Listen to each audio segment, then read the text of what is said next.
We'd like to give you a tour of what a typical home birth setup looks like. Obviously, I've got everything laid out a bit more visibly here than it would actually be in person, but this gives you an idea of the type of equipment that midwives carry with them in the event of a home delivery. Here we have the PPE that we would use at the actual birth. We carry with us both sterile and non-sterile gloves. Here we have supervising equipment for monitoring maternal vitals, fetal heart rate. We also have a med kit here, as well as ready postpartum hemorrhage medications, misoprostol, ergot, as well as oxytocin. Here we've got our birth instruments, which we receive from the hospital, and we also drop them off there after a home birth for reprocessing.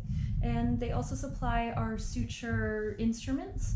We carry with us suture material of various sizes, as well as injectable lidocaine. It's important to note that this injectable lidocaine is the only form of pharmacological pain relief that is offered at a home birth.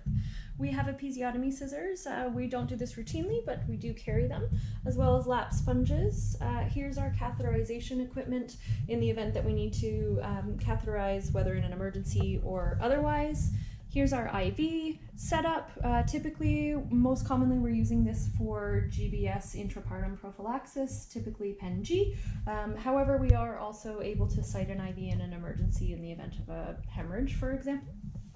Midwives also carry portable oxygen tanks in the event that we need to give the baby supplemental oxygen if they're not breathing at delivery.